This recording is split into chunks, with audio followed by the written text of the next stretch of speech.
You shooting 4K or 1080? Shooting 4,000K. All right, nice. All right. 4,000K. Ready?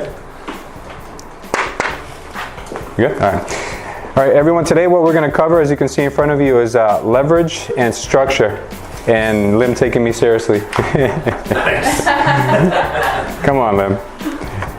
It's alter ego day here at Culture State, as you can see. Today I'm being forced to dress as Rick James.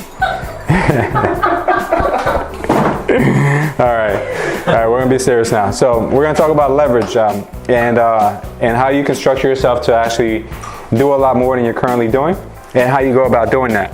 Now, by show of hands, I want to ask you guys this question: how many people have consider themselves to have a job? Like, do you guys take this as a job, like real estate? Okay. I don't like the word job. Okay, what would you say? Career. Okay. How many people have a career? A profession. All right. All right. Now, what we have to learn is how to take whatever we're doing, whether we call it a job or a career, and look at it as a business. Because a business doesn't need you to run. A career, a job, or your profession does. So, yeah. So what you need to do is figure out, okay, I need to learn this first, because you can't leverage something and teach it to others unless you've done it yourself. And I mean everything, like from the ground up.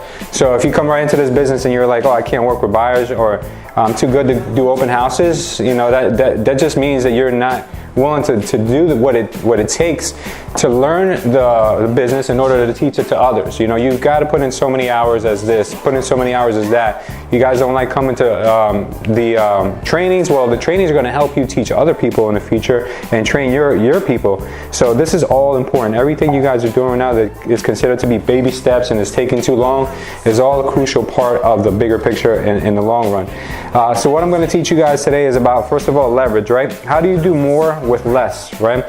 The other day I had someone in my office who wants to consider working here, and she told me that she was working as in marketing, making phone sales for a company for, I believe it was I want to say it was like insurance or something along those lines, or Yellow Book or Yellow Pages or something. She would call people every day to try to prospect them. And I asked her, I said, so you have no problem prospecting people, making phone calls? And she's like, no, not at all. I said, how many phone calls would you make on a good day? She said, on a good day I would make about 100 phone calls. I said, wow, that's pretty impressive. You know, I said, I take my hat off to you. And I said, Ella, how many phone calls did you guys make yesterday? She said, 900. And she's like, what? How did you guys make 900 phone calls? And I said, listen, it's all about technology. It's all about leveraging your time and your resources. And she was like blown away by that. But I told her, for every 100 phone calls you make, you're going to get X as a result. Now, if you can multiply that, how do you multiply that? How do you make X come quicker? And she loved the basic question I threw at her, because it's a simple question that can make anything better.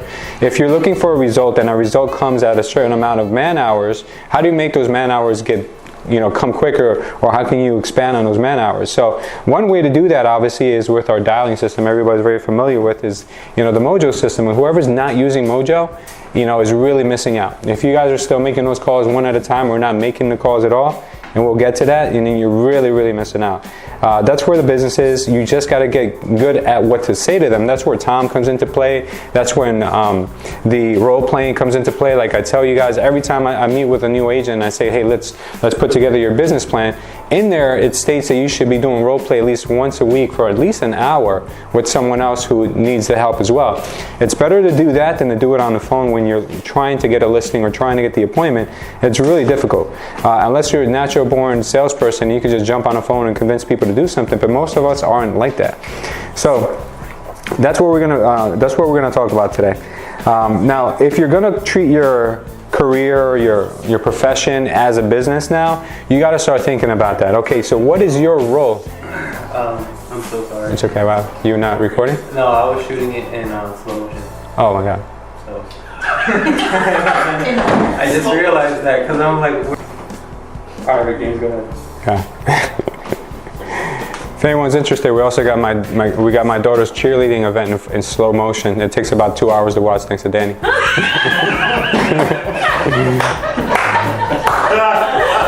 So, all right. So, how can we treat your business? How can we treat your profession or your profession as a business? you got to figure out what your role is in the whole equation, right? Today may not be the day that you're going to play that role, but you have to think long term, and how do I create a chart where I lie, what's my end position going to be in this organization, and you have to put your name up there. And then little by little, you make these hires as time goes by. Okay, so maybe your first hire, not maybe, but your first hire has to be that administrator, that person that's going to help you with everything day to day. For someone like this, day-to-day activities, I'd strongly suggest somebody in-house. We're going to get to virtual assistants in a minute, but someone who's really good, that's going to be right there at your right hand or beck and call, like it's priceless.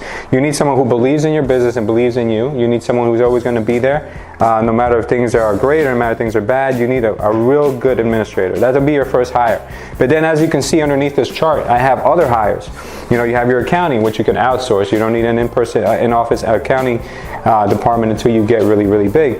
You've got short sales. You can outsource short sales. I don't recommend anyone work on their own short sales. They take too long, too time consuming. You can outsource your recruiting. This is if you want to grow your team, or you want to grow your staff, or whatever it is, you can start recruiting. How do you recruit? You can either talk to everybody about you hiring, you can put out ads, you can do videos. There's a lot of ways you can recruit. Now, eventually, this is not going to be you. This will be someone else. You need sales. Who's going to be your sales force? If your position in the long term is going to be managing your team, you need sales agents. Your sales agents are going to be your buyer's agents, your listing agents. This is going to be people who are always going to be out there hitting the pavement. You're going to need lead production. So while your sales agents and your listing agents are out there on appointments, nobody is making phone calls. So that means the business is not, the conveyor belt is stopped, and no one is, the production has come to zero. So you always need someone who's also doing lead production. Now, lead production could be an inside sales agent. It could be an agent who's maybe working from home. It could be something that you guys put together, but you definitely need a ratio of lead production to sales agents. What that ratio is going to be up to you guys to decide in the future. Is this where we can use a virtual? I'll get to that. I'll get to that in a little bit. Media, that's another thing that you guys could have seen firsthand with us, which has helped us incredibly, is media. You can do media on your own, obviously, like we all do. You pick up the phone and we shoot ourselves. Lim and Harry have been really good with this, and they've done a lot with the little bit of information that they know. So this is something that eventually you're going to want a Danny. You're going to want someone that's your media marketing person who just does that for you. Once they really figure out what works, their position is going to be very valuable. It's going to be really up there in your totem pole of employees. And then you need marketing. You need someone who's either going to be a separate marketing person, or the person who does media and marketing can be one person if they know that, if they're talented enough to understand it too. So this is what an organization for real estate should look like. Maybe I'm missing one or two things here, but I'm just giving you an example of what you guys can create. Put it somewhere where you can see it, visualize it. Put your name as CEO or COO. And then start putting names next to the positions you start filling. And then the positions you're still missing, you figure out a way to get them kind of outsourced until you can actually hire them in-house. And this will help you really, really grow fast. The most important thing with this is going to be obviously the lead production. That's going to feed the whole system. So that's going to be what actually kicks off the conveyor belt of production. And then the production can feed the accountant, the production can feed the short sale department, it can feed the media marketing department, but it all starts from there. All right, so with Mojo, as you guys explained to you guys earlier, when I used to first make phone calls by myself, I used to make 10 phone calls an hour. It was really, really bad. You had to wait to make the phone call someone answers, to leave the message. So I'm not going to spend too much time on Mojo, because you guys know this is just one way of leveraging yourself. You have to use Mojo, and we're going to use Mojo not only. Okay, so if you can make, let me ask you guys a question. I'm going to pick somebody, maybe somebody can answer this for me. If I can make 100 phone calls an hour on Mojo, all right, how can I make it even more productive? How can I make even more than 100 phone calls an hour? Ella, how can I make more than 100 phone calls an hour on Mojo? You hire somebody. Okay, so I hire someone and I get a second account, right? So now instead of making 100 phone calls, now I can make 200 phone calls an hour. So on and so forth. Now, what does that cost entail? It's going to entail another, I think it's like another $100 to add another triple line dialer to your Mojo account. So now you'd be paying a little more a month. But is getting another listing appointment per hour worth $100 a month? Like, you have to ask yourself. And at what point should you stop hiring more people to make phone calls? As your organization grows, you need to figure out how many lead production people do I need to feed myself, or feed myself and another agent, feed myself and 3 other agents. So you have to figure out, okay, so I have these people now, what do I need to invest in order to keep them all busy at all times? And it may be busy for everyone, different for everyone, but I'm trying to come up with that formula now. So we're gonna all see what it takes in order to keep ourselves or our group busy. Now, the other thing that comes into place too is that how do you follow up with people who you're marketing to, right? How do you follow up with all your listing leads or your buyer leads? How do you make sure that they don't forget about you? Well, if you guys haven't done this yet, shame on you. Is it probably the last time I'm gonna tell you to do this? Everyone needs to go on their conversions and create their custom drip campaigns. You have to stop using conversions default drip campaigns because it doesn't sound like any one of you. It sounds like someone, but it's not you. So go in there. Someone not human. Yeah, go in there and change it. You need at least 3. You need friends and family, you need a buyer's one, and you need a seller's one. If you want to get into more detail, you can use a distressed seller one. You can use an expired seller one, and just talk to them like what you would say to someone who you're trying to get them off the fence. If you don't do this, you're not taking your job seriously. I'm being honest with you. All it takes is an hour of your week to do this. If you can't find an hour, then that just means you're not prioritizing. Your drip campaign is invaluable.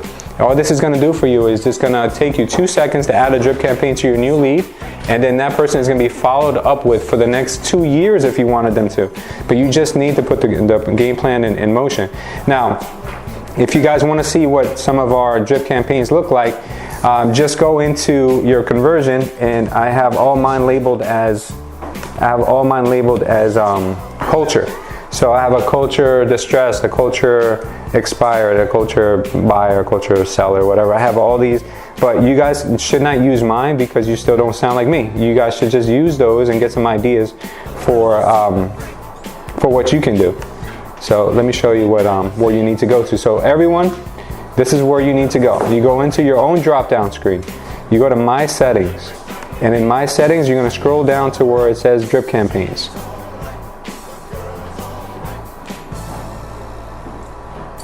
Okay, here you're going to create a drip campaign. It's campaign name. Okay, you'll create it, name it whatever you want. Use your name if you want, and then you'll be able to create it the way I showed you. Create it whether it's going to be buyer or seller. Yes, create it where it's going to be the stress seller or first-time home buyer or my friends and family. Are you doing a screen recording? Yeah. Oh, screen recording? No. Oh, screen record now. You want me to screen record? It would help. Okay. Because I can't. Yeah. Sure. Sorry. Should have remembered that. You got it, brother. I knew it was moving too fast, my computer. I was like, why is it moving so fast? I forgot I wasn't screen recording.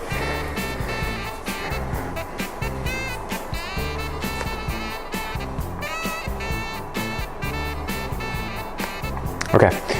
Again, so how to access this page is you go on your drop-down screen, My Settings, scroll down to where you see Add a New Drip Campaign, and then here you'll see the option to create the name. You create it distressed or whatever you want to name it, and that'll be specific to you. You can choose to share it with the community of conversions, or you can keep it private by hitting Don't Share. Then you just need to go in here and start mapping it out on day 1, on day 2, on day 10, 12, 30. It goes all the way out to 730 days. So you can get 2 years worth of drip campaigns to these people, and all you have to do is just do it once. A lot of times people that we speak to, they're not ready right now, but they'll be ready in the future. And if they keep getting your emails and text messages, that'll make them more inclined to want to work with you in the future. Of course, some people are going to unsubscribe, but don't worry about those people. The majority of people won't. So that's all you need to care about. Excuse me. Yes, sir. Can you put a name in there on the body? Here? Mm-hmm. By John. Yeah. So what the body is saying is that the system's going to recognize who you're talking to. All you need to do is put in. Oh, you don't have to put the name in? No. All you need to put is your message you're going to send is in the body. So the message can say, hey, hashtag first name. That'll come up as, hey, Harry, if Harry's my client. And then you put comma, It was a pleasure speaking with you today. Please please feel open to call me whenever you have the opportunity or have a question. And then it'll know to pick up your first name. If we want to put hey hashtag, if you want to put hey hashtag first name, it'll pick up your name. And then if you want to say please contact me at hashtag agent email, it'll always pick up your email address because it's your email. Or if you want to say property address, I think it might be on here too. Hashtag domain, town, hashtag town. So if you if they have a designated town, for instance, where they live or where they want to buy, it'll pick up that as well. But I try to keep it very vague. I don't get into too much detail about like their personal stuff besides hashtag first name. And what I do then is I've started to do, which really gets them engaged, is I'll attach links to my videos or videos on YouTube or articles that pertain to what they're going through. This is more than, this is more valuable than just sending them an email or text message saying, hey, call me when you have a question.